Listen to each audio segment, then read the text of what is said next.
Hello बेटा। बच्चों, एक इससे पहले जो वीडियो लिंक डेवलप हुआ था वो थोड़ा सा डिस्टर्ब हुआ। एक बार फिर से शुरू करते हैं। हम लोग रेडियो एक्टिविटी और न्यूक्लियस के जितने टॉपिक पढ़ चुके हैं, दोनों टॉपिक पढ़ चुके हैं, उसमें उसी के करस्पॉन्डिंग और कल से थोड़ा सा और चीजें अपडेट हो जाएंगी बेटा। तो कल से सेमीकंडक्टर का टॉपिक बिल्कुल रिफ्रेश नए तरीके से स्टार्ट करेंगे, अच्छे से प्री अनाउंसमेंट के साथ, ताकि एटलीस्ट बच्चे सेमीकंडक्टर उसके थ्रू जरूर पढ़ लें, है ना। और इसी से थोड़ा सा रेगुलर भी हो जाए। कुछ बच्चे फोटोइलेक्ट्रिक इफेक्ट के बीच में आए, कुछ एटम के बीच में आए, वो सब डिस्टर्बेंस ना हो, ताकि आपको समझने में भी आसानी हो, आपको लेक्चर्स में कॉम्प्लेक्सिटी ना हो। न्यूक्लियर फिजिक्स का ये पहला सवाल आपके सामने है कि कोई न्यूक्लियस है जिसका कह सकते हैं कि जो एटॉमिक सिंबल है वो ZXA, जहां Z उसका एटॉमिक नंबर और A उसका मास नंबर है। इसमें दो सदस्य हैं न्यूक्लियस में, प्रोटॉन जिसका मास MP और न्यूट्रॉन जिसका मास Mn है। इसमें इनकी जो बाइंडिंग एनर्जी है वो कैलकुलेट करनी है बेटा। बच्चों, आपको बहुत अच्छे से पता है कि किसी भी न्यूक्लियस का मास दो तरीके से कैलकुलेट हो सकता है। एक, उसके अंदर जो नंबर ऑफ न्यूट्रॉन और जो नंबर ऑफ प्रोटॉन है, इनकी कंबाइंड संख्या निकाल ली जाए। न्यूट्रॉन और प्रोटॉन की कंबाइंड संख्या का नाम A है। न्यूट्रॉन्स और प्रोटॉन की कंबाइंड संख्या का नाम A है। और इसे हम लोग मास नंबर भी कहते हैं, मतलब मास डिसाइडिंग नंबर। अगर मास नंबर को डायरेक्ट AMU में कन्वर्ट कर दिया जाए, मतलब अगर हाइड्रोजन की बात की जाए तो 1H1 यानी 1 AMU उसका मास मान लिया जाए, हीलियम की बात की जाए तो 2He4 4 AMU उसका मास मान लिया जाए, तो ये हो गया कि मास नंबर देख करके डायरेक्ट AMU में लिख दिया, ये डायरेक्ट मास आ गया। एक और तरीका है मास निकालने का। एक और तरीका क्या है? टोटल मास निकालने का एक और तरीका है कि number of neutron multiply by each neutron mass plus number of proton multiply by each proton mass. ऐसा करके हम इंडिविजुअल भी मास निकाल सकते हैं। देखा जाता है कि जो इंडिविजुअल मास है वो डायरेक्ट मास नंबर के हिसाब से लिखे गए मास की तुलना में थोड़ा सा ज्यादा है। मास ज्यादा है मतलब मास का डिफरेंस आएगा, और जितना मास का डिफरेंस आता है, जितना डिफरेंस ऑफ मास आता है, उसे अगर हम C स्क्वायर से कन्वर्ट कर दें, so according to relationship E बराबर डेल्टा MC स्क्वायर, E बराबर डेल्टा MC स्क्वायर, ये हमारा E बराबर डेल्टा MC स्क्वायर हमारा क्या? ये बेटा यही बाइंडिंग एनर्जी कहलाता है। बशर्ते एनर्जी आप जूल में भी लिख सकते हैं या 1.6 10 की पावर -19 से डिवाइड करके इसे इलेक्ट्रॉन वोल्ट में भी कन्वर्ट कर सकते हैं। तो मैंने ब्रीफ इंट्रोडक्शन दे दिया सारी चीजों का लेक्चर के जैसा। अब बच्चों ठंडे दिमाग से सोचिए कि अगर मुझसे कोई कहे कि बाइंडिंग एनर्जी कितनी होगी, तो हम तो यहीं से उठा लेंगे। उठाएंगे कैसे? देखिए जरा ध्यान से। हम तो उठाएंगे कि binding energy term BE is equal to, binding energy is equal to delta M multiply by C square. Delta M बोले तो मास डिफेक्ट।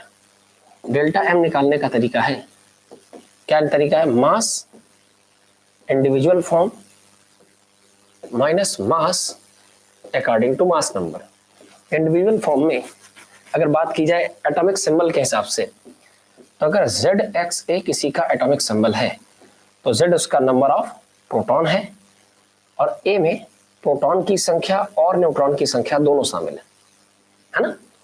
तो बच्चों इंडिविजुअल ये क्या लिखा है? मास इंडिविजुअल, M इंडिविजुअल का मतलब पहले अलग अलग निकालो। तो प्रोटॉनों की संख्या Z है, इसमें से एक एक प्रोटॉन का मास MP है, प्लस अगर मास नंबर से प्रोटॉनों की संख्या घटा दी जाए, A माइनस P किया जाए, तो क्या न्यूट्रॉनों की संख्या बचेगी? तो न्यूट्रॉन की संख्या मल्टीप्लाई बाई ईच न्यूट्रॉन मास। ध्यान से देखो तो क्या बन गया? प्रोटॉन की संख्या मल्टीप्लाई बाय प्रत्येक प्रोटॉन का मास, न्यूट्रॉन की संख्या मल्टीप्लाई बाय प्रत्येक न्यूट्रॉन का मास, और माइनस मास नंबर ये दिया है, मास नंबर M, इसमें A और Z दोनों शामिल हैं, मल्टीप्लाई बाय C स्क्वायर। ध्यान दीजिएगा बच्चों, ये आ गया इंडिविजुअल मास, ये हो गया मास नंबर वाला मास, ये दोनों का डिफरेंस हो गया mass defect multiply by C square. एक बात यहां देखने वाली है, हम नंबर ऑफ न्यूट्रॉन की जगह पर इसे ट्रांसफर करो A माइनस P भी लिख सकते हैं।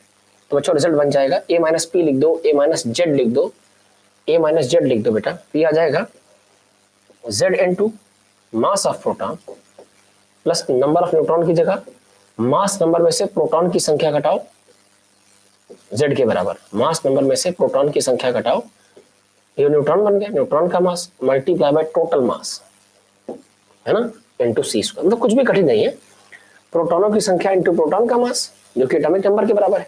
मास नंबर में प्रोटॉन की संख्या घटा तो न्यूट्रॉन की संख्या न्यूट्रॉन का मास, ये हो गया इंडिविजुअल मास कैलकुलेशन, ये हो गया mass number mass calculation multiply by c square, right. कोई समस्या? ये था पहला सवाल। ऑप्शन मिला के देखिए बेटा, बाइंडिंग एनर्जी का जो आंसर है वो मुझे बहुत साफ साफ दिखाई दे रहा है, शायद बी पार्ट से मैच कर रहा है बेटा, ये देखिए बी पार्ट से। कोई समस्या किसी के मन में, कोई डाउट? पक्का? आगे चले, अगला सवाल देखिए बेटा। फिर इसी प्रकार से एक और सवाल बड़ा अच्छा सा दिया हुआ है कि binding energy per nucleon in case of lithium and He दिया हुआ है, तो कह रहा बाइंडिंग एनर्जी ऑफ रिएक्शन बताएं, है ना। तो इसमें कुछ ऐसे समझिए, बाइंडिंग एनर्जी एक्चुअली दो न्यूक्लियॉन्स के बीच चाहिए होती है, तब रिएक्शन को फिर से कॉपी करेंगे। एक्चुअली न्यूक्लियर रिएक्शन है, नाभिकों के बीच की रिएक्शन है। So nuclear reaction is 3Li7 plus का 1H1 is equal to twice of 2He4, twice of 2He4, right. इतनी बात ठीक है। अब बच्चों ध्यान से देखिए, binding energy per nucleon, lithium की पर न्यूक्लियन दी है। पर न्यूक्लियन मतलब इसके पास 7 न्यूक्लियन है, और सातों के पास है कितनी? 5.6, प्लस हाइड्रोजन के पास एक ही न्यूक्लियन है, एक न्यूक्लियस को किसी के साथ बाइंड नहीं होना, वो स्वतंत्र है, वही राजा है, इसका कोई कैलकुलेशन नहीं है। Is equal to 2 bar 2He4 है, तो एक हीलियम के 4 न्यूक्लियन, 2 हीलियम के 8 न्यूक्लियन, और हीलियम की बाइंडिंग एनर्जी पर न्यूक्लियन 7.6 है, सॉरी 7.06 है। प्लस हम एक्सपेक्ट करते हैं कि कुछ एनर्जी रिलीज हुई होगी, राइट। अब अगर बातें बैलेंस करो तो बहुत ध्यान से देखो, राइट, चला जा, राइट। अब ध्यान से देखो तो हम ये कह सकते हैं, हाँ, अगर प्रोडक्ट साइड की टोटल हीट में से रिएक्टेंट साइड की हीट डिफरेंस निकाला जाए, तो प्रोडक्ट साइड का हीट है 7.06 माइनस रिएक्टेंट साइड का है 5.6 and that is equal to Q। Q मतलब reaction heat is equal to product side liberated energy minus reactant side. अब दोनों का डिफरेंस इत्मीनान से निकाल दो, आंसर मुझे लगता है आ जाना चाहिए, राइट। देखो ध्यान से, तो जाएगा 8 48, 8 7 56, या जाएगा 56.48 माइनस 6 7 42 42 और 7 5 35 35 42, राइट। अब 56 से 35 का जो डिफरेंस है, मैं डेसिमल्स में नहीं जा रहा हूं बहुत ज्यादा टाइम लेके, तो 35 3 38 और 35 1 36 20 56 21 के आसपास कोई ऑप्शन अगर दिया हो, 21 के क्लोज जो ऑप्शन हो, तो बच्चों इन दोनों का जब डिफरेंस लोगे तो मुझे 21 के आसपास सबसे करीबी ऑप्शन यही है 19.6। अब आराम से डिफरेंस निकाल के देखना, बिल्कुल सरल सा कॉन्सेप्ट है कि रिएक्टेंट साइड और प्रोडक्ट साइड की बाइंडिंग एनर्जी का जो डिफरेंस है वही हमें हीट रिएक्शन के फॉर्म मिलेगा। आपके मन में चल रहा होगा सर लिथियम के लिए तो 5.6 दिया है, पर ध्यान दीजिएगा जो 5.6 है वो पूरे लिथियम की नहीं है, लिथियम की पर न्यूक्लियन बाइंडिंग एनर्जी है।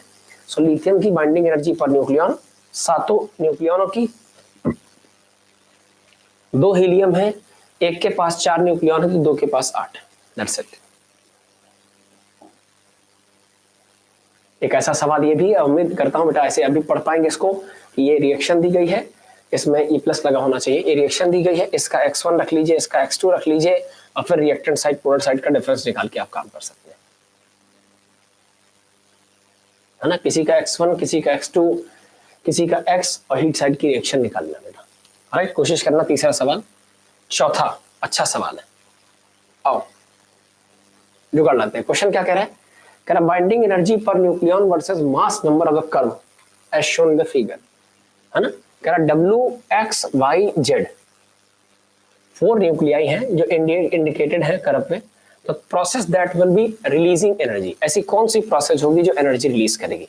बच्चों हर वो प्रोसेस जिसमें एनर्जी रिलीज हो, जिस प्रोसेस में एनर्जी रिलीज हो और प्रोसेस स्पॉन्टेनियस होता है ना, स्पॉन्टेनियस होता है। और स्पॉन्टेनियस प्रोसेस में आपको याद होगा बच्चों, जो 30 के पहले के सदस्य हैं और 120 170 के बाद के सदस्य, एक्चुअली हर न्यूक्लियस, मेरी बात समझिए, पहले कर्व समझिए। हमें कर्व दिया गया, मतलब ग्राफ दिया गया है दो एक्सेस के बीच में। एक एक्सेस पर मास नंबर है न्यूक्लियाई का, दूसरे में बाइंडिंग एनर्जी पर न्यूक्लियॉन है। आपको पता होगा हर न्यूक्लियस अपनी बाइंडिंग एनर्जी को मैक्सिमाइज करना चाहता है। सो बाइंडिंग एनर्जी को मैक्सिमाइज करने के लिए वो कर्व के टॉप पर आना चाहता है, अर्थात जो इस हिस्से के सदस्य हैं वो कोलैप्स करके कंबाइन करके बीच में जाना चाहते हैं, यानी फ्यूजन करके, और जो इस हिस्से के सदस्य हैं वो फिजन करके इधर आना चाहते हैं। हर सभी का पर्पस है कि सभी को मिलाकर बाइंडिंग एनर्जी के मैक्सिमम रीजन पर आना चाहते हैं। Alright, so let's proceed further. एक और काम करते हैं। करना क्या है, ध्यान से देखिए बेटा, है ना। करना क्या है, देखना कुछ ऐसा है कि मान लो हम खुद से क्या कह सकते हैं, जैसे W वाला X की तरफ आ सकता है क्योंकि बाइंडिंग एनर्जी लेवल बढ़ा है। भाई हर न्यूक्लियस रिएक्शन क्यों करेगा, कोई पर्सन अपनी कंपनी स्विच क्यों करेगा, कोई बच्चा अपनी एकेडमी चेंज क्यों करेगा, जब वो अपने से बेहतर कुछ देखता हो, ज्यादा स्टेबल जगह देखता हो। तो बस कहानी यही है कि जो स्टेबिलिटी को ऑब्टेन करना चाहता है वो लोअर एनर्जी लेवल से हायर एनर्जी लेवल की तरफ, चाहे फ्यूजन करके जाए चाहे फिजन करके। तो W से X बनना पॉसिबल है, W से Y बनना पॉसिबल है, Z का Y बनना पॉसिबल है, बट इसका रिवर्स पॉसिबल नहीं। मतलब अगर मुझे पूछे कि Y से X बन सकता है, असंभव है। बाइंडिंग एनर्जी कोई मिनिमाइज करे, कम क्यों करेगा। तो क्या कौन सी प्रोसेस में एनर्जी रिलीज होगी, मैंने कहा स्पॉन्टेनियस प्रोसेस हो जो स्वयं से हो जाए। तो ध्यान देखो, Y टूट के Z बन सकता है क्या, Y टूट कर Z, Y का Z में कन्वर्जन हायर बाइंडिंग एनर्जी से लोअर, कोई ना भी कभी ऐसा नहीं चाहेगा, ये तो बिल्कुल पॉसिबल नहीं। W से X और Z बन सकता है क्या, W से X बन सकता है ज्यादा बाइंडिंग एनर्जी के लिए, बट Z नहीं बन सकता। W के प्रोडक्शन, मतलब W का अगर स्प्लिटिंग होगा, W का अगर फ्यूजन होगा तो X तो बन सकता है क्योंकि बाइंडिंग एनर्जी के अच्छे लेवल पर है, बट Z क्यों बनेगा, क्योंकि उसका बाइंडिंग एनर्जी लेवल तो बेकार है, ये भी पॉसिबल नहीं है। अच्छा, क्या W से 2Y बन सकता है, क्या W टूट करके Y में कन्वर्ट हो सकता है, क्या वो अपनी बाइंडिंग एनर्जी को बढ़ाना चाहता है। जी हाँ, सबका उद्देश्य यही है। This is the single process that is possible, C possible है। और जो प्रोसेस साइमल्टेनियसली अर्थात स्वतंत्र से पॉसिबल है वो स्पॉन्टेनियस प्रोसेस है। डी पार्ट पे आ जाइए, क्या X टूट करके YZ बन सकता है, X टूट करके Y तो बन सकता है बट Z नहीं बन सकता क्योंकि Z का लेवल नीचे है। So only C option is the correct option. मैं थीम बता दूं, किसी भी रेडियो एक्टिविटी के बाइंडिंग एनर्जी वर्सेस न्यूक्लियॉन या मास नंबर के कर्व में हर वो प्रोसेस पॉसिबल है जिसमें बाइंडिंग एनर्जी का लेवल उठ रहा हो। गिरने वाला कोई प्रोसेस पॉसिबल स्पॉन्टेनियसली पॉसिबल नहीं है, एनर्जी दे के भले करा सकते हो।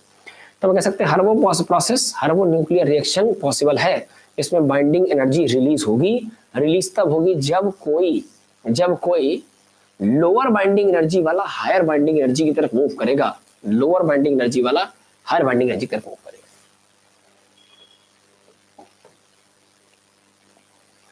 बढ़िया, अच्छा पार्ट कर दिया।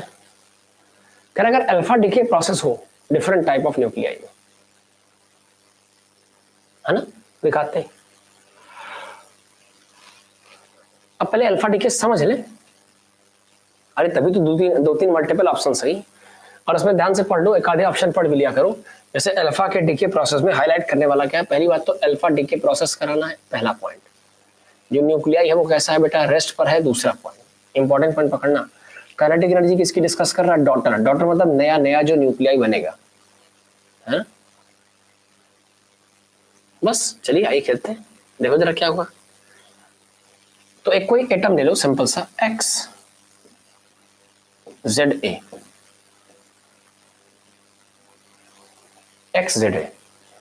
इसमें से आप कुछ रिलीज करते हैं, जैसे अल्फा पार्टिकल रिलीज करो।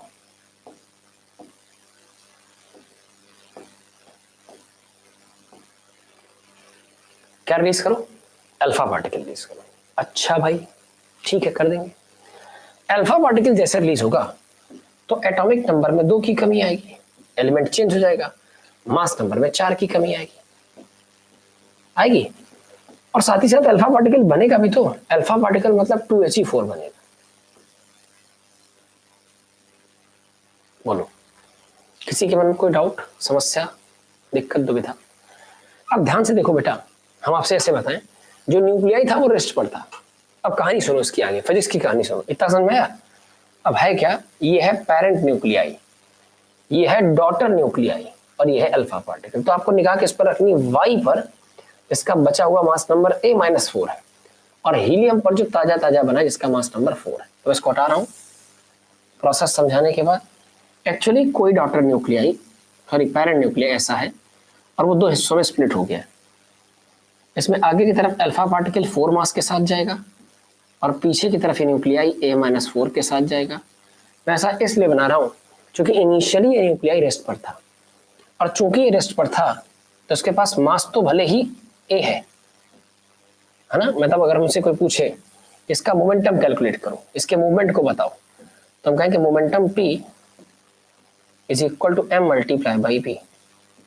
Momentum P is equal to mass के नाम पर A आएगा, है ना, मास के नाम पर A आ जाएगा। अब वेलोसिटी के नाम पर जीरो, चूंकि बेचारा रेस्ट पर है, और जब ये जीरो तो पूरा मोमेंटम जीरो। हम ऐसा कह सकते हैं कि दावे के साथ इसका इनिशियल मोमेंटम, शुरुआती संवेग शून्य रहा होगा। आओ उसको फोड़े क्या है, खुद ही अल्फा पार्टिकल जैसे निकलेगा। तो बच्चों बुलेट फायरिंग जैसा केस है, कंजर्वेशन ऑफ मोमेंटम जैसा केस है, कि जैसे कोई पर्सन, कोई शिकारी, कोई हंटर, कोई शूटर जैसे ही अपनी राइफल में बुलेट लोड करेगा या गन में बुलेट लोड करेगा, और जैसे ट्रिगर दबाएगा तो ट्रिगर दबाने के साथ उसको जर्क महसूस होता है। वो जर्क ये बताता है कि बुलेट जितना मोमेंटम लेकर फॉरवर्ड जाएगी उतना ही मोमेंटम बैलेंस करने के लिए राइफल को पीछे की तरफ ले जाएगी। तो बस किसी भी न्यूक्लियस से अल्फा पार्टिकल, बीटा पार्टिकल्स का डिके होना भी बिल्कुल मोमेंटम कंजर्वेशन का शानदार एग्जांपल है। मैंने कहा जब न्यूक्लियस स्प्लिट होगा तो इससे अल्फा पार्टिकल दाएं से आगे की तरफ, अब बचा हुआ मास पीछे की तरफ जाएगा, राइट। अच्छा, शुरुआत में इसका मोमेंटम जीरो था तो इसके पास मास तो था बट वेलोसिटी नहीं थी। अच्छा बच्चों ये बताओ, जो रेडियो एक्टिव डिके होता है उसमें हथौड़े की आवश्यकता पड़ती है? कोई पर्सन लेके बैठता है फोड़ता है? नहीं। मतलब किसी एक्सटर्नल एजेंट की आवश्यकता नहीं है। और जब भी कभी हमें किसी प्रोसेस में एक्सटर्नल एजेंट की आवश्यकता ना पड़े, इसका मतलब ये इंटरनल फोर्सेस से कंपेल्ड प्रोसेस। मतलब जब तक एक्सटर्नल फोर्स नहीं आएगा मोमेंटम में कोई चेंज नहीं होगा, वो जैसा है वैसा रहेगा। अभी कंबाइंड सिस्टम का मोमेंटम जीरो है, हो सकता है अभी आने वाले समय में इसके दो टुकड़े हो जाए फिर मोमेंटम जीरो। अब A-4 पीछे की तरफ जाएगा किसी v1 वेलोसिटी के साथ, और टूटा हुआ अल्फा पार्टिकल ये रहा 4 मास के साथ v वेलोसिटी के साथ जाएगा, v2 के साथ जाएगा आगे की तरफ। बट अच्छी बात पता है क्या, अगर किसी सिस्टम का मोमेंटम जीरो है और उसके दो टुकड़े हुए हैं, तो ये दावे के साथ कह लीजिए कि दो टुकड़े का मोमेंटम नेट अगर जीरो करना है तो जितना इस टुकड़े का मोमेंटम p आगे की तरफ हो उतना इस टुकड़े का मोमेंटम -p पीछे की तरफ हो, ताकि +p -p फिर से कैंसिल हो जाए, नेट मोमेंटम जीरो आए। पहले भी जीरो था, अभी भी जीरो रहेगा, क्योंकि इस प्रोसेस में रेडियो एक्टिव डिके में किसी एक्सटर्नल फोर्स का कोई हाथ नहीं है। तो हम दावे से कह सकते हैं कि p मोमेंटम के साथ आगे और ये मोमेंटम के साथ पीछे जाएगा, राइट। बच्चों काइनेटिक एनर्जी का कोई प्रिंसिपल याद है? बिल्कुल याद होगा। काइनेटिक एनर्जी का मोमेंटम के साथ एक बड़ा अच्छा रिलेशन है। काइनेटिक एनर्जी का फार्मूला ½ mv², अगर उसे मोमेंटम के टर्म्स में कन्वर्ट करोगे तो क्या ये p²/2m आता है? दैट्स इट, खत्म कहानी। अब अगर जो न्यूक्लियाई के टूटने से अल्फा पार्टिकल और ताजा ताजा आपका न्यूक्लियाई यानी डॉटर न्यूक्लियाई बना है, इन दोनों के मास भले ही कम ज्यादा है, जैसा मास होगा वैसी वेलोसिटी एडजस्ट हो जाएगी, बट दोनों के मोमेंटम बराबर रहेंगे। और अगर मोमेंटम बराबर है तो काइनेटिक एनर्जी डिसाइड करने मोमेंटम तो सेम है, दो भी सेम है, तो आप कौन काइनेटिक एनर्जी डिसाइड करेगा? Mass will decide the kinetic energy. समझिए, जिसका मास ज्यादा है, मास ज्यादा है तो मास ज्यादा है तो काइनेटिक एनर्जी कम है। मेरी बात समझ पाए? अच्छा, मास कम है तो काइनेटिक एनर्जी ज्यादा है। अब आओ स्टेटमेंट पढ़ते हैं। हमने पीएचडी करा दिया, स्टेटमेंट पढ़ के आंसर बताओ। आओ बुद्धि का इस्तेमाल करो। कह रहा है अल्फा पार्टिकल के डिके प्रोसेस में, हमने कहा ठीक है भैया, ये अल्फा निकला, 4 mass number occurring in different type of nuclei at rest. ठीक है भाई, कोई न्यूक्लियाई होगा वो रेस्ट पर होगा मोमेंटम जीरो के साथ। कह रहा kinetic energy of daughter nuclei की kinetic energy is always greater than the kinetic energy of alpha particle. Logic समझिए, मैं कहा था कि जिसका मास कम है, अरे समझिए स्प्लिटिंग में मोमेंटम बराबर तो काइनेटिक एनर्जी की डिपेंडेंसी बची मास पर। इसका मास कम है, उसकी काइनेटिक एनर्जी ज्यादा है। मास किसका कम है? अल्फा पार्टिकल का, तो काइनेटिक एनर्जी ज्यादा किसकी? अल्फा पार्टिकल की। तो ध्यान से देखिए, ये देखिए अब चाहे कह दो kinetic energy of alpha particle ज्यादा है, चाहे कह दो डॉटर न्यूक्लियाई की काइनेटिक एनर्जी कम है। देखिए समझिए, मोमेंटम बराबर बराबर है, मोमेंटम बराबर बराबर है, तो काइनेटिक एनर्जी की डिपेंडेंसी मोमेंटम बराबर बराबर और दो बराबर बराबर होने से इनवर्सली प्रोपोर्शनल है मास के। जिसका मास कम काइनेटिक ज्यादा, अल्फा का मास कम अल्फा की काइनेटिक ज्यादा है, इससे कह सकते हो या डॉटर न्यूक्लियाई की काइनेटिक एनर्जी अल्फा से कम है। सेकंड स्टेटमेंट पढ़िए, kinetic energy of daughter nuclei कम है, लेस देन है kinetic energy of alpha particle. दूसरा स्टेटमेंट सही होता हुआ। एक और बात समझिए, कह रहा मैग्नीट्यूड ऑफ लीनियर मोमेंटम का अल्फा पार्टिकल और linear momentum of daughter nuclei हमेशा बराबर। सही बात है, कोई भी चीज अगर सडनली एक्सप्लोड होगी तो मोमेंटम को जीरो मेंटेन रखने के लिए उसके दोनों टुकड़े साइज और वेलोसिटी में अलग अलग हो, कोई हल्का कोई भारी, कोई धीमा कोई तेज, बट मोमेंटम इक्वली डिस्ट्रीब्यूट होगा ताकि नेट मोमेंटम वेक्टरली जीरो रहे। Right, so third option is also correct. So second and third इसमें करेक्ट बताए गए हैं, ऐसा हमारा सी ऑप्शन है, हम इसे लॉक करते हैं। कोई समस्या बेटा, किसी के मन में कोई डाउट? पक्का एक बार हम चैट बॉक्स में ऐसा देख ले। बहुत बढ़िया,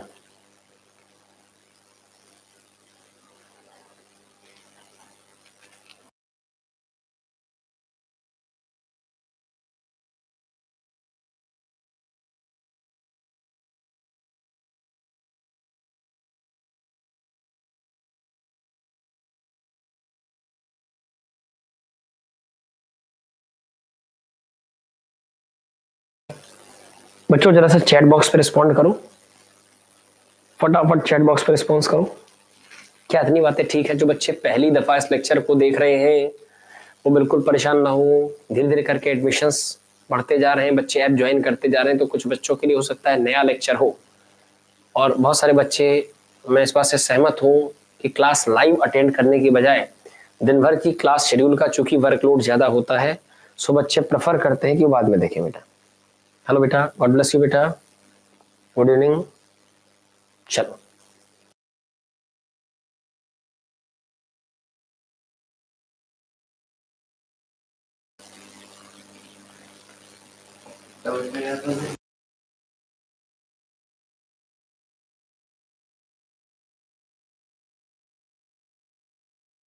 दूसरे का लाइव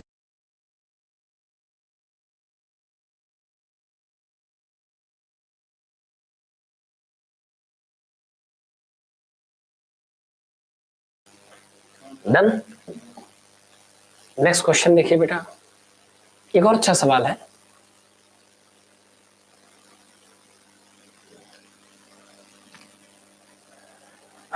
ध्यान समझिए, क्वेश्चन कह रहा है 200 mega electron volt of energy is obtained in the fission of uranium 235।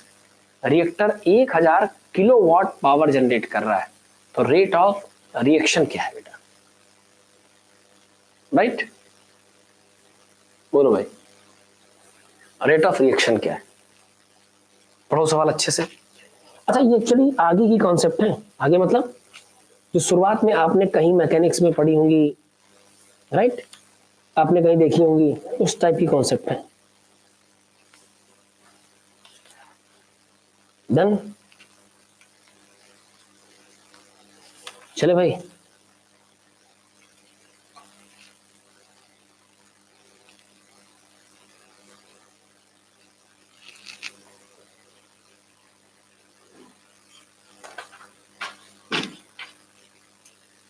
एक क्वेश्चन कंफर्म कर ले, कहीं ऐसा तो नहीं कोई डेटा इसका बेटा मिसिंग हो।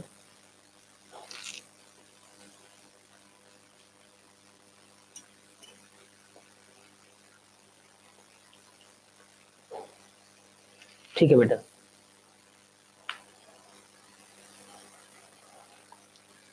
आइए क्वेश्चन कह रहा रेट ऑफ रिएक्शन बताइए। देखिए जरा मीनिंग है, कह रहा 200 मेगा इलेक्ट्रॉन वोल्ट की एनर्जी निकल रही, किससे निकल रही? Fission of one nucleus of uranium 235। तो क्वेश्चन कह रहा रिएक्टर 1000 किलोवाट की पावर जनरेट कर रहा है, राइट। अच्छा बताओ, रेट ऑफ रिएक्शन पूछ रहा है, रेट ऑफ न्यूक्लियर फिजन पूछ रहा है। न्यूक्लियर फिजन किस रेट से हो रहा है समझिए। हम कह रहे हैं मान लीजिए, थोड़ी देर के लिए फर्ज कीजिए बेटा, रेट ऑफ रिएक्शन है डी एन अपॉन dt, इतने न्यूक्लियाई फ्यूज हो रहे हैं पर second, right, multiply by her nuclei fuse होकर कितनी एनर्जी बना रहा है। भाई सच्चे मायने में देखा जाए तो जो पावर का डेफिनेशन है, power is equal to rate of consumption of energy with respect to time. So we can write here power is equal to rate of consumption of energy with respect to time में कितने number of nuclei हैं multiply by nuclei का, या ऐसा कह दें निकलते हैं कितने नंबर ऑफ न्यूक्लियाई है, न्यूक्लियाई का एनर्जी प्रोडक्शन रेट कैसा। एक तो ये बात कह सकते हो, दूसरी बात आप ये भी कह सकते हो number of nuclei decay per unit time कितना है, मल्टीप्लाई बाय एक की एनर्जी कितनी। बहुत आसान कॉन्सेप्ट है, नहीं समझे। हम कह रहे मान लीजिए हमें पावर ऑब्टेन करनी है और 100 न्यूक्लियाई डिकम्पोज हो रहे हैं, 100 न्यूक्लियाई डिके हो रहे हैं, एक से दो की पावर मिल रही, तो 100 इंटू 2 बराबर 200 मिली इलेक्ट्रॉन वोल्ट पर सेकंड मिलेगा।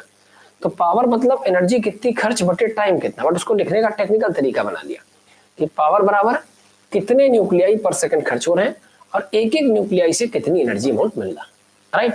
अब बुद्धि का इस्तेमाल करें तो बच्चों पावर की जगह पावर रखो, पावर है 10 से 1000 किलोवाट, 1000 किलो बोले तो 10 की पावर 3, वाट बोले तो जूल पर सेकंड बराबर dn बाई dt कितना, dn बाई dt तो पता करना है, रेट ऑफ न्यूक्लियर फिजन ही तो पता करना है। सो dn बाई dt हमें पता करना है, मल्टीप्लाई बाई ई कितना है, ई बोले तो एक इलेक्ट्रॉन एक फ्यूजन से, एक के फ्यूजन से 200 मिलती, 200 MeV मिलना। आओ काटे पीटे देखे जरा क्या।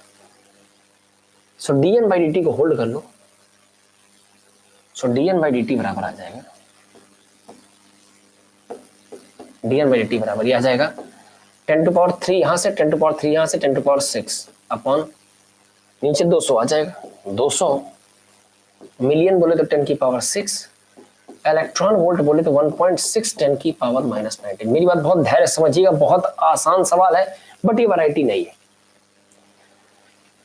पावर मैं यहां लिखूं, आप बिल्कुल कंफ्यूज ना, पावर मतलब कितने न्यूक्लियाई प्रति सेकंड डिकम्पोज हो रहे हैं और एक के डिकम्पोजिशन से कितनी एनर्जी मिल रही। तो पावर आपको जनरेट करनी है वो 1000 के आसपास जनरेट करनी है, रेट ऑफ न्यूक्लियर डिकम्पोजिशन निकालना और एक की पावर 200 मिली इलेक्ट्रॉन वोल्ट है, तो मैंने लिख दिया भाई, पावर लिखा है, रेट ऑफ डिकम्पोजिशन निकालना है और एक की पावर 200, राइट।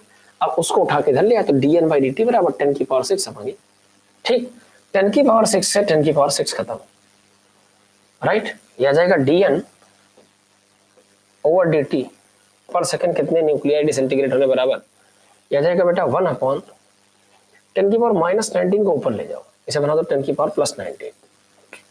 अब और आ जाएगा 16 दूनी 32, मतलब दशमलव हटाइए, 0 हटाइए, 16 दूनी 32 320 और 0 काटो, एक 0 ये खत्म, ये देखो, तो 10 की पावर 18 बाई 32, 10 की पावर 18 का मतलब हो गया 100 करो किनारे, चूंकि कम से कम 100 में ही डिवीजन जाएगा, 10 की पावर 16 बाई 32 करीब 33 के आसपास है, 32 तिया 96 लगभग 3 पॉइंट समथिंग 10 की पावर 16 है कोई ऑप्शन, 3 पॉइंट समथिंग 10 की पावर 16 है, कैसे नहीं देखिए, मतलब इतने न्यूक्लियाई यदि पर सेकंड डिकम्पोज हो जिनमें से प्रत्येक की एनर्जी 200 मिलियन इलेक्ट्रॉन वोल्ट हो, तो आप 1000 किलोवाट की पावर सोर्स का मोटर, टरबाइन, जनरेटर, इलेक्ट्रिसिटी जो भी जनरेट करना चाहे कर सकते हैं बेटा, राइट। आगे बढ़े, क्वेश्चन कह रहा है when a nucleus with atomic number Z and mass number A undergoes radioactive decomposition, तो स्टेटमेंट पढ़ के आंसर करना। जैसे कह रहा है कि अगर कोई रेडियो एक्टिव न्यूक्लियाई है, और रेडियो एक्टिव न्यूक्लियाई का नाम बता दें, उसका नाम मान लीजिए ZXA है, क्या है ZXA, Z क्या है, Z उसका एटॉमिक नंबर है, X क्या है सिंबल है, A क्या है मास नंबर है ना। क्वेश्चन कह रहा है अगर ZXA कह रहा both Z and A will decrease if process is alpha decay, अगर इसमें अल्फा डीके करा दिया जाए,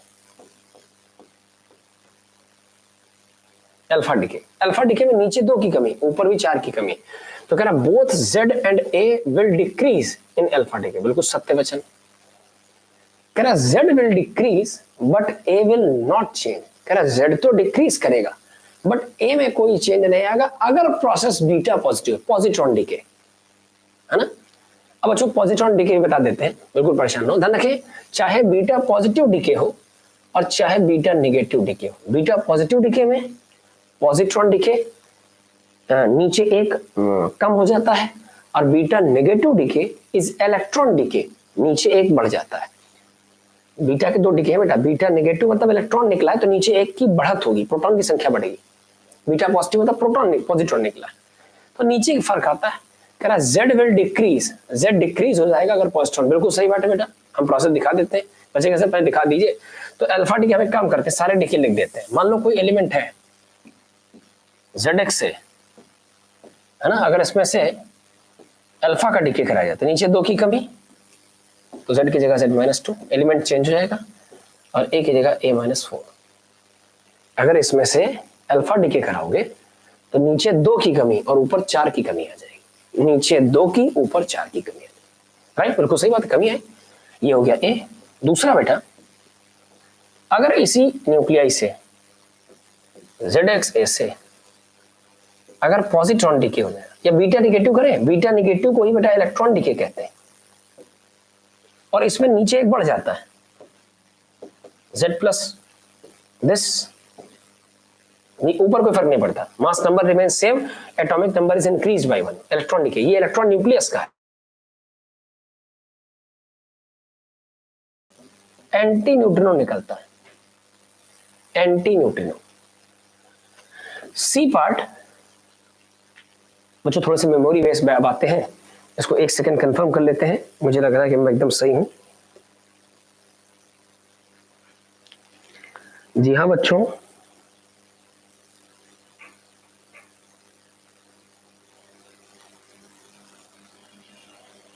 ठीक है, आओ। और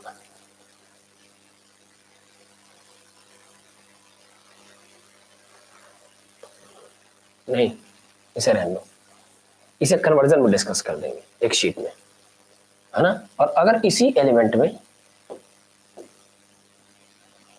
अगर इसी एलिमेंट में बीटा पॉजिटिव डीके हो, तो जैसे बीटा नेगेटिव का नाम इलेक्ट्रॉन है तो बीटा पॉजिटिव का नाम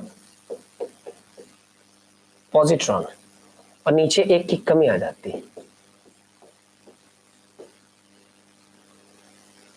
ऊपर कोई फर्क नहीं पड़ता।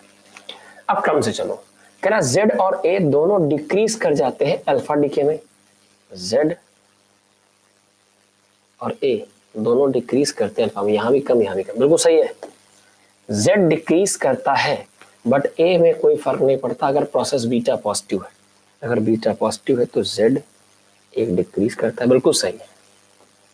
Z बढ़ जाएगा बट A में कोई फर्क नहीं पड़ेगा अगर बीटा निगेटिव है, Z बढ़ जाएगा बट A में कोई फर्क नहीं पड़ेगा अगर बीटा नेगेटिव है, तीनों सही है, क्या बात है।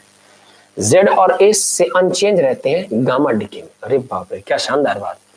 कह रहा है कि Z और A में कोई फर्क नहीं पड़ता अगर गामा, बच्चों गामा डीके मतलब फोटोन निकल गया, फोटोन निकलने से ना Z में कोई फर्क पड़ता है ना A में, तो इस बात को लिख सकता हूं कि अगर यही मतलब इसको चौथे ऑप्शन की तरह अगर हम लिखना चाहें ZXA, इसमें अगर गामा फोटोन निकल जाए, अरे बने से ZXA में अगर एक गामा फोटोन निकल जाए तो ऊपर नीचे की संख्या पर कोई फर्क नहीं पड़ता, ZXA ZXA ही रहेगा। डन, चल कोई समस्या? तो बच्चों चूंकि चारों ऑप्शन सही इसलिए बढ़िया होगा, बेहतर होगा डी ऑप्शन क्लिक कर देते हैं, all of this, right. Done बच्चों, इसका स्क्रीनशॉट या इसको आराम से दिमाग में रखना, इसको चाहो तो नोट कर लो, आपको 31 सेकंड का समय। चूंकि बच्चों ये कंबाइंड फॉर्मेट बहुत कम रेयरली डिस्कस होता है कि अल्फा डीके भी लिखा हो, बीटा डीके भी लिखा हो, बीटा पॉजिटिव भी हो, बीटा नेगेटिव भी हो, इलेक्ट्रॉन डीके भी लिखा हो, इलेक्ट्रॉन न्यूक्लियस से निकलेगा, पॉजिट्रॉन भी न्यूक्लियस डीके है। ये प्रोटॉन एक्चुअली एक इलेक्ट्रॉन की एक्सेप्टेंसी है, एक प्रोटॉन इलेक्ट्रॉन कन्वर्जन, राइट।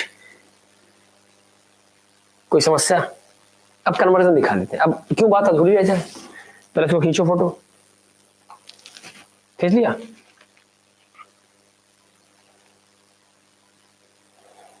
बोलो भाई।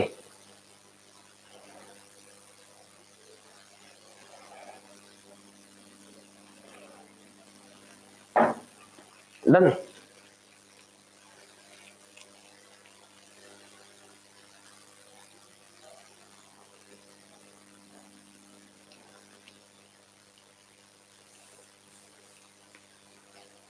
अब देखो, न्यूक्लियर अनस्टेबिलिटी से sometime proton gets converted into neutron. Proton के पास प्लस था, वो न्यूट्रॉन कैसे बनेगा? तो न्यूट्रॉन बनेगा एक पॉजिट्रॉन निकालकर, प्रोटॉन का न्यूट्रॉन में कन्वर्जन। और इसके साथ ही साथ निकलता है न्यूट्रिनो। न्यूट्रॉन कभी कभी, है ना, कभी कभी न्यूट्रॉन अपने मन से एक इलेक्ट्रॉन रिलीज कर देता है नेगेटिव चार्ज वाला। प्रोटॉन कभी कभी एक इलेक्ट्रॉन रिलीज कर देता है, साथ ही साथ एंटी न्यूट्रिनो, तो प्रोटॉन बन जाता है। देख लो बहुत ध्यान से, proton gets converted in neutron, साथ ही साथ एक पॉजिट्रॉन निकलेगा। देखो प्लस प्लस चार्ज बैलेंस है और नियरली मास बैलेंस है, और न्यूट्रिनो निकला है। Neutron gets converted in proton, neutron proton में कन्वर्ट हो जाएगा। अब इधर न्यूट्रल है तो इधर न्यूट्रल रखने के लिए साथ में एक इलेक्ट्रॉन भी निकला, तो प्लस माइनस से जीरो हो जाएगा। मतलब इधर की ओवरऑल साइड न्यूट्रल, ये भी न्यूट्रल। इधर अगर प्लस है, ध्यान से देखो, इधर मिलाओगे तो न्यूट्रल प्लस मिलकर के प्लस बन जाएंगे, नीचे एंटी न्यूट्रल निकलेगा। ये भी प्रोसेस काम आ सकता है। एक बढ़िया सवाल दिया है, वो कह रहा है नंबर ऑफ अल्फा और नंबर ऑफ बीटा पार्टिकल। देखिए मेरे मन में था सवाल प्रैक्टिस के लिए, आइए डिस्कस कर दे बेटा इसको, ध्यान से देखिए। 8वां सवाल क्या कह रहा है? कह रहा है कि किसी रेडियो एक्टिव डीके सीरीज में 92 यूरेनियम 238 चेंज हुआ जाकर किसमें? 82 लेड 206 में। अब इस प्रोसेस में N1 अगर नंबर ऑफ अल्फा डीके है और N2 बीटा नेगेटिव डीके लिखना चाहिए, हालांकि तो बताओ कितने कौन निकले बच्चों? सबसे पहले बताओ, अल्फा में ऊपर नीचे दोनों चेंज आता है, तो अल्फा का चेंज निकालना है ना। अल्फा का चेंज निकालेंगे तो नीचे 2 की कमी, ऊपर 4 की कमी। बीटा के चेंज में केवल एक चेंज आता है, कौन सा? नीचे जो एटॉमिक नंबर है उसमें एक एक की बढ़त आती है, एक बीटा निकलने पर एक की बढ़त आती है ना। अब इस बात को ऐसे समझो, कैसे कि अल्फा में मास पे फर्क पड़ता है, एटॉमिक नंबर में फर्क पड़ता है। बीटा में, यानी समझिए अल्फा डीके में एटॉमिक नंबर मास नंबर दोनों प्रभावित होते हैं, और बीटा डीके में एटॉमिक नंबर प्रभावित होता है बट मास नंबर पर कोई फर्क नहीं पड़ता है। तो ध्यान से देखो, ये फैक्टर तो कॉमन है, डिफरेंट क्या है? अल्फा की ये चेकिंग ज्यादा अच्छी है कि मास नंबर में कितने का फर्क पड़ा, क्योंकि बीटा में तो फर्क पड़ना ही नहीं, तो मास नंबर से ही निकालते हैं रेफरेंस। और ये देखिएगा एक एक अल्फा में 4-4 का डिफरेंस आता है, तो 238 से 206 में कितने का फर्क आया? 232 6 238 6 का फर्क आया। 238 में 206 घटाओगे 32 का फर्क आएगा। अब 32 का फर्क लगाने के लिए अगर एक अल्फा में 4 का फर्क आता है तो क्या ऐसे 8 अल्फा निकलने चाहिए, राइट? और देखिए जब 8 अल्फा ऊपर निकलेंगे तो 8 अल्फा नीचे से, नीचे 8 अल्फा निकालोगे तो 8 प्रत्येक में 2 की कमी 16 की कमी, तो 92 माइनस 16 बराबर 76 76। 92 से 16 घटाओ 76, 76 16 92 76। अब 76 को 82 तक पहुंचाने की जिम्मेदारी बीटा पार्टिकल सी, तो 6 6 12 6 बीटा पार्टिकल, खेल खत्म हो गया। अब इसको लिख देते हैं कायदे से, प्रोसेस ऐसे हुआ होगा 92 यूरेनियम 238, है ना। इसमें पहले निकले 8 अल्फा, कितने अल्फा? N1 जो कि अल्फा है उनकी संख्या 8 अल्फा निकालो, 8 दूनी 16 की कमी, तो नीचे बचेगा 76, बीच में कोई वाई एलिमेंट बना होगा, और ऊपर 4 4 की कमी, 8 में कितनी कमी? 8 चौको 32, 206 में 32 कम हुए, 238 में 32 कम हुए, 206। फिर निकले N2 के नाम पर कौन निकला बेटा? बीटा। N2 के नाम पर कौन निकला? बीटा। कितने बीटा निकले? हमने अंदाजा लगा 6 बीटा निकले, जरा 6 निकालो, 76 में 6, और प्रत्येक में एक की बढ़त आई, गड़बड़ न करना, मतलब तुम 76 माइनस 6 70 कर दो। बीटा पार्टिकल एमिशन में एटॉमिक नंबर एक एक बढ़ जाता है, न्यूक्लियस से इलेक्ट्रॉन निकलना ना, एक एक बढ़ेगा, तो 76 में 6 बढ़ेंगे 82, और ऊपर कोई परिवर्तन नहीं आएगा तो एलिमेंट तो चेंज हो ही जाएगा, ऊपर जैसा है वैसा रहेगा, 206 बन जाएगा। अब मुझे यहाँ से क्रिस्टल क्लियर दिखाई दे रहा है कि चले थे 92 यूरेनियम 238 के सफर से और पहुंचे 82 लेड 206 के सफर तक, और इस पूरे सफर में 8 अल्फा निकाला और 6 बीटा निकाला। N1 बराबर 8, N2 बराबर 6।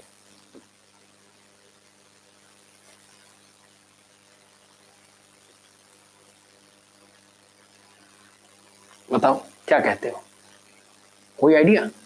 N1 बराबर 8, N2 बराबर 6। एक नंबर बात लिखिए,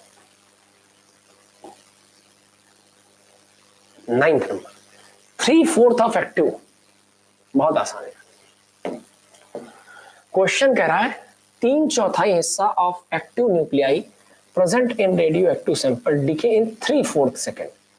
3/4 समय, हाफ लाइफ कितनी है? कोई मान लीजिए रेडियो एक्टिव सैंपल N0 है, अब उसका 3/4 हिस्सा, कितना? 3/4 हिस्सा खत्म हो जाता है। 3/4 ऑफ एक्टिव न्यूक्लियाई प्रेजेंट है। अच्छा 3/4 प्रेजेंट है बेटा, लॉजिक समझो। 3/4 of active nuclei present in radioactive sample, मतलब कोई रेडियो एक्टिव सैंपल अगर N0 था तो उसमें से जो प्रेजेंट संख्या बची है वो 3/4 ऑफ N0 बची है। बच्चों याद रखें, एक्टिविटी रिमेनिंग नंबर की प्रोपोर्शनल होती है। तो शुरुआत में अगर 100% थे तो एक्टिविटी 100% थी, समय के साथ साथ कुछ न्यूक्लियाई डीके हुए, संख्या में कमी आई। अब क्या है, 3/4 ऑफ एक्टिव न्यूक्लियाई अभी भी प्रेजेंट है सैंपल में। तो डीके कितने का हुआ है? तो डीके हुआ बेटा एक्चुअली 1/4 का। आदत डालने बेटा, कितना डीके हुआ ये कभी मैटर नहीं करता। मैटर करता है, मैटर क्या करता है? मैटर करता है कि कितना डीके हुआ ये कभी मैटर नहीं करता। मैटर करता है कि रिमेनिंग नंबर ऑफ न्यूक्लियाई कितना है, राइट?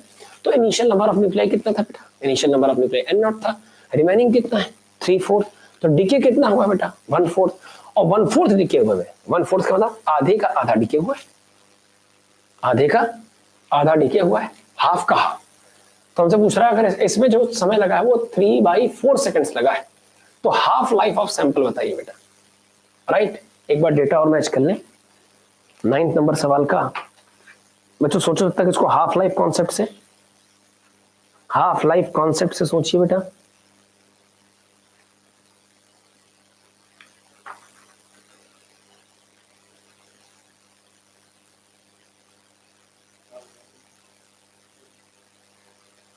मिला कुछ?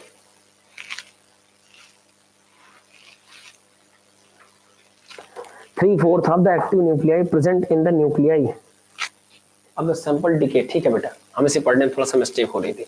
3/4 of the active nuclei present in the radioactive sample decay। सब कुछ ठीक है, बस खाली ये है N0 में से 3/4 रिमेनिंग नहीं बेटा।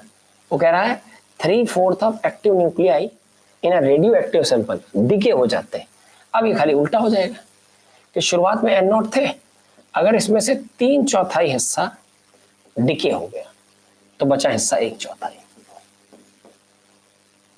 डन, बहुत आसान, खेल खत्म हो गया। इनिशियल नंबर में 3/4 ऑफ द हिस्सा डीके हो गया तो 1/4 बचा। 1/4 तक का प्रोसेस कैसा होगा? हम तो ऐसे कह सकते हैं 1/4 मतलब आधे का आधा। तो पहले हुआ होगा N0 का आधा, इसमें एक हाफ लाइफ लगी होगी, और फिर हुआ होगा आधे का आधा N0/4, इसमें एक और हाफ लाइफ लगी होगी। एक एक हाफ लाइफ कितने की है?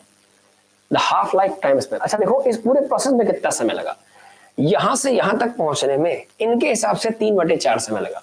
3/4 हिस्सा डिके होने में, 3/4 डिके होने में, पूरा समझिएगा, 3/4 डिके होने में, यानी 1/4 बचने में हमने 2 हाफ लाइफ का इस्तेमाल किया, और ये टोटल समय इनके हिसाब से 3/4 सेकेंड्स लगा।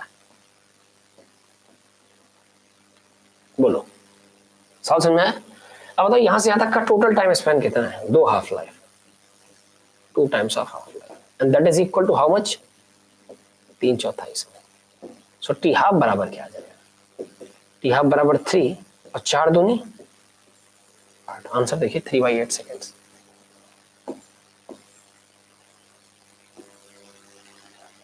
राइट? बहुत इत्मीनान से सोच लो, समझ लो। डन? बताइए, क्लियर? पक्का? इनिशियल नंबर N0 था, 3/4 डिके हुआ, एक चौथाई बचा, आधे का आधा हुआ, 2 हाफ लाइफ लगी। इनके हिसाब से इस पूरे प्रोसेस में समय 3/4 है। 2 हाफ लाइफ बराबर 3/4, तो 1 हाफ लाइफ बराबर 3/4 का आधा यानी 3/8। I think it's the second last question. 11th number सवाल बच्चों आपको याद होगा, 9th नंबर पर 10th देख लो, आसान है, कोई खास बात नहीं है। Sample of radio active material, what fraction of initial number of active sample will remain undisintegrated after half of the half life time span. मतलब कितना हिस्सा अनडिसइंटीग्रेटेड बचेगा, रिमेनिंग बचेगा after half of half life. बच्चों ऐसे समझो कि actually हमसे कह रहा है remaining number is equal to initial amount का हाफ। ये बात तो समझते हो ना। अब बच्चों इस बात को ऐसे भी कह सकते हो, क्या ये रिमेनिंग हिस्सा है इनिशियल हिस्से का half multiply by N. N मतलब number of half life. Meaning समझिए, वो कह रहा after half of half life time, जैसे कहता है 2 हाफ लाइफ टाइम, मतलब हाफ लाइफ का 2 बार, 3 half life time, half life का 3 बार, half of half life time, half life का आधा। तो क्या एन की जगह आधा आ जाएगा, तो बचेगा एन नॉट एंड 1/2 की power number of half life की जगह आधी हाफ लाइफ। 1/2 का मतलब बच्चों रूट होता है, स्क्वायर रूट होता है। तो ये आंसर बन जाएगा एन नॉट और पूरे के अंदर रूट आएगा, बनेगा 1/2। अच्छा 1 तो रूट से बाहर आ जाएगा चालाकी से, तो रिमेनिंग सैंपल बचेगा एन नॉट और नीचे √2 फंस जाएगा। रिमेनिंग नंबर इनिशियल का 1/√2। Sample of radio active material, कितना फ्रैक्शन इनिशियल नंबर का एक्टिव न्यूक्लियाई में रिमेन अनडिसइंटीग्रेटेड, जो डिसइंटीग्रेट नहीं होगा, जो रिमेनिंग बचेगा वो एक्चुअली इनिशियल का 1/√2 टाइम्स है। C option, same formula. बच्चों आपको बहुत अच्छे से याद होगा, हमने इस सवाल को लगाया था। कैसे लगाया था उसका थीम बता दें। x1 सैंपल है, x2 सैंपल है, एक का डिसइंटीग्रेशन कांस्टेंट 10 लैम्डा, एक का लैम्डा, एक तेजी से डिके होना चाहता है, हौले हौले। इनिशियली दोनों में नंबर ऑफ न्यूक्लियाई सेम थे, कितने समय के बाद 1/e बचेगा।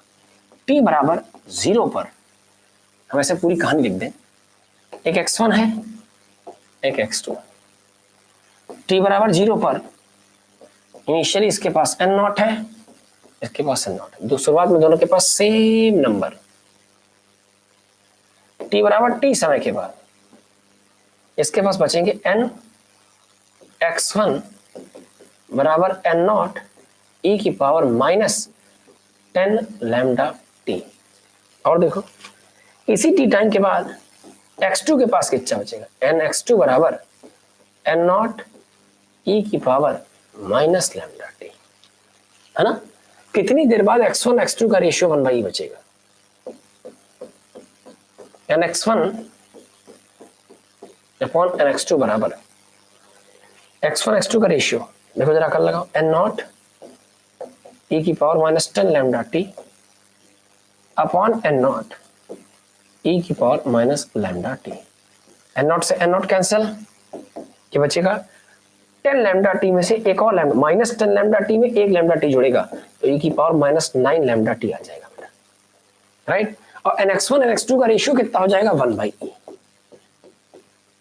अब 1/e जो इन दोनों का रेशियो है वो कैलकुलेशन के हिसाब से -9 लैम्डा टी के बराबर है। तो 1/e का मतलब e की power -1 is equal to e की पावर -9 लैम्डा टी। माइनस से माइनस, e से e, लैम्डा बराबर 1 बराबर 9 लैम्डा टी, यानी t बराबर 1/9 लैम्डा। है कोई ऑप्शन? यस। बच्चों याद होगा कल ऐसा सवाल किया था, रेडियो एक्टिविटी के प्रीवियस ईयर क्वेश्चंस में 17-18 के आसपास ऐसा ही सवाल पूछा गया। तो आप पहले एलिमेंट अलग अलग मेंशन कर लो, शुरुआती नंबर सेम रखो। रेडियो एक्टिविटी डिके लॉ का फार्मूला n बराबर n नॉट e की पावर 10 लैम्डा टी, n बराबर n नॉट e की पावर लैम्डा टी लगाइए। दोनों का रेशियो कितने समय बाद, तो माना t समय बाद ऐसा हो जाता है कितना 1/e। आंसर आपके सामने। बच्चों थोड़ी सी गुजारिश है कि आप इस वाले सवाल को अगर ट्राई करेंगे तो और बहुत मजा आएगा, है ना। और कोशिश कीजिए, मैं आपको एक टर्म डिफाइन कर देता हूं 12th नंबर में। टर्म क्या है, इसे disintegration constant of 2 isotope is lambda. कह रहा A1 A2 इनकी एक्टिविटी है। बच्चों समझो n होता है रिमेनिंग नंबर और dn/dt कहलाती एक्टिविटी। तो आप ऐसे समझो कि dn बाई dt बराबर होता है lambda times of n। Logic समझो, रेडियो एक्टिव डीके का लॉ याद करो, rate of disintegration of nuclei with respect to time is directly proportional to remaining number of nuclei, या minus of rate of disintegration of nuclei with respect to time, proportionality हटाओगे constant आएगा lambda n। ये activity rate है, तो activity rate is equal to lambda n आ जाएगा। Activity rate बराबर lambda n आ जाएगा, है ना। A1 A2 are the activities at time T1 T2, current number of nuclei which have been decayed during the time T1 and T2। A1 कब है? A1 activity, A1 and A2 are the activities at time T1 and T2, तो time difference T1 minus T2 कितना होगा? ठीक है भाई, हमें क्या, हम तो कोशिश कर सकते हैं बच्चों लगाने के लिए। अच्छा एक बात और देखिए बच्चों, n का रिजल्ट अगर आपको याद हो तो मजा आ जाए। हम बताते हैं क्या रिजल्ट है। n का रिजल्ट है एक्टिविटी बराबर आ जाएगा लैम्डा टाइम्स ऑफ n हो जाएगा n नॉट e की पावर माइनस लैम्डा टी। ये जो लैम्डा n नॉट है इसे a नॉट कह सकते हो, initial activity. So activity at any time बराबर a नॉट e की पावर माइनस लैम्डा टी। बच्चों जैसे आप रिमेनिंग नंबर के बारे में खेलते थे n बराबर n नॉट e की पावर लैम्डा टी, वैसे आप एक्टिविटी के बारे में भी खेल सकते हो।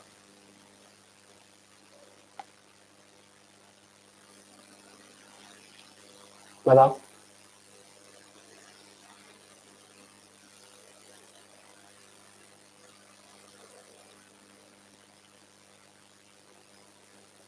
चले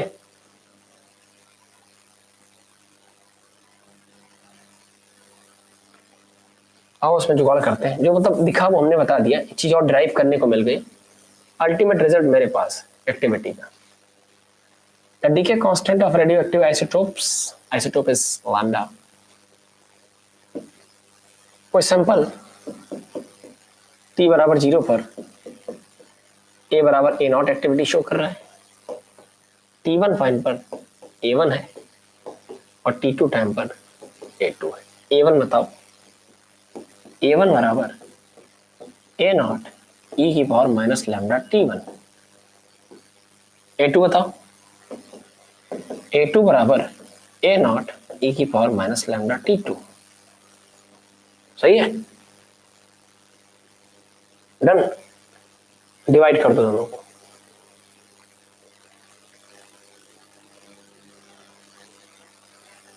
T1 माइनस T2 टाइम के बाद कंपेयर करो, है ना। कह रहा है the number of nuclei which have decade during the time interval T1 T2। T1 से T2 के बीच में कितने नंबर ऑफ न्यूक्लियाई क्या रह गया बेटा? डिके हुए, डिके हुए। तो बच्चों यहां से यहां तक जो डिफरेंस आएगा वही डिके अमाउंट है ना। तो हम कह सकते हैं कि डिके अमाउंट कितना आ जाएगा। ऐसे देखो, अच्छा इस बात को और बताएं अच्छे से, हम तो कह रहे इसकी भी शायद आवश्यकता ना पड़े।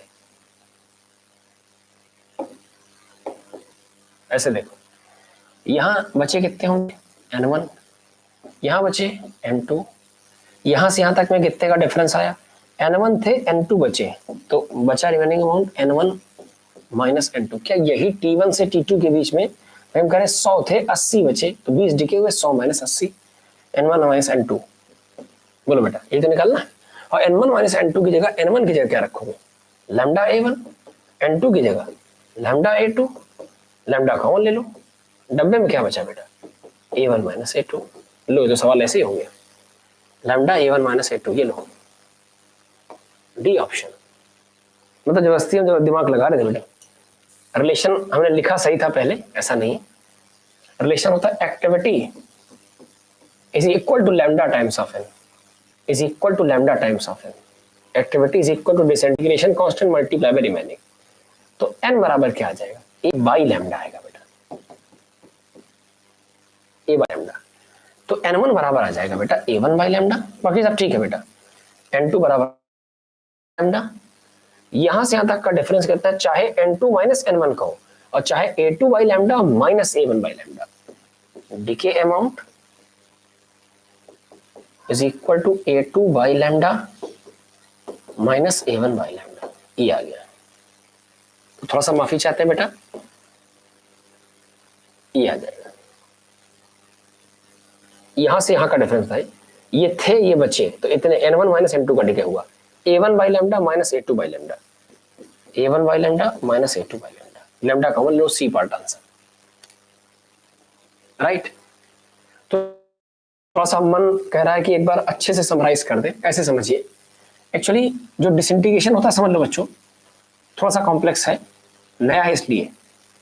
जैसे आप पढ़ते हो रेडिएटिव डीके लॉ क्या है बेटा, शुरुआत समझो, माइनस का dn by dt is directly proportional to n, dn by dt rate of disintegration with respect to time is equal to lambda times of n, ठीक। अब यही तो एक्टिविटी है, कितनी तेजी से डीके हो रहा है, तो इसे हम a लिख सकते हैं, so a is equal to n lambda, बस इतनी सी बात। अब 3 फोटो बनाओ, t बराबर 0 पर न्यूक्लियाई m नॉट रहा होगा, एक्टिविटी a नॉट रही होगी। थोड़ी देर बाद टाइम t1 हुआ, न्यूक्लियाई n1 बचे, एक्टिविटी a1 हो गई। थोड़ी देर बाद और डीके हुआ, टाइम t2 हुआ, न्यूक्लियाई n2 बचे, एक्टिविटी a2 बचे। t1 से t2 के टाइम स्पैन में कितने का डिफरेंस आया, जो डिफरेंस इन न्यूक्लियाई आया वो आया n1 माइनस n2 का। n1 की जगह लॉजिक, n1 की जगह a बाई लैम्डा, तो ये आ गया बेटा a1 बाई लैम्डा, और n2 की जगह a2 by lambda. a1 minus a2 के साथ लैम्डा कॉमन ले लो, ऑप्शन संख्या सी दिख जाएगा। अब ठीक है बेटा, अब तो कोई तनाव नहीं, डन, स्माइल, राइट। तो बच्चों बस फिलहाल आज की बातें यहीं तक है। Tomorrow we are going to start our new chapter named as semiconductor. Please बच्चों बहुत ध्यान से सुनो, बहुत ध्यान से सुन लीजिए। एक खास बात, कल से हम लोग, मैं एकदम स्पष्ट रूप से लिख दे रहा हूं, कल से हम लोग अपना नया टॉपिक स्टार्ट कर रहे हैं, जिसका नाम सेमी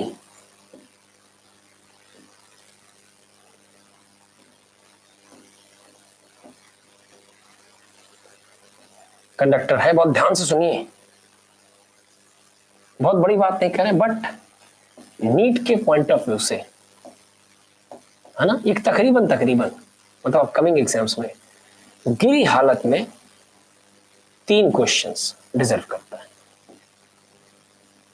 जो बच्चे लेट आगे पीछे ज्वाइन किए, थोड़ा सा परेशान रहे, किसी को रेडियो एक्टिविटी टफ लगी, किसी को न्यूक्लियाई टफ लगा, उनके लिए स्पष्ट बता दें, उनके लिए बिल्कुल नए तरीके से, है ना, बिल्कुल मेंटली आप प्रिपेयर हो जाइए, बिल्कुल नए तरीके से हम लोग सारी बातें, बिल्कुल नए तरीके से सारी बातें कल से स्टार्ट करेंगे, कल से कैरी ऑन करेंगे। कैसे कैरी ऑन करेंगे, कल से सेमीकंडक्टर स्टार्ट है, और आप मेंटली प्रिपेयर हो जाइए। टाइमिंग करीब करीब वही, थोड़ा सा हम आगे पीछे कर ले तो 9:35 9:40 से स्टार्ट हो जाएगी, और गिरी हालत में 1 घंटे 10 से 10:40 तक, या पॉसिबिलिटी है बेटा ऑब्लिक 11 बजे तक। हम लोग एक एक करके सारे सेक्शन खत्म करेंगे, ये मैं बता दूं। थोड़ा सा कभी कभी टेक्निकल इशू होता है, उसके लिए बच्चों तहे दिल से माफी चाहता हूँ। अब साथ में कॉपी किताब रखे रहे, पढ़ते रहे, साथ साथ टाइम वेस्ट ना करें अपना, और ऐप पर नजर रखें, है ना। जैसे क्लास चालू हो जाए रेगुलर ज्वाइन कर लिया करो, है ना। और everybody is leading towards perfection, nothing is perfect, कुछ भी परफेक्ट नहीं है, सब कुछ कोशिश की जाती है तो परफेक्ट बनता है। हम भी कोशिश कर रहे हैं, आप भी सहयोग करिए।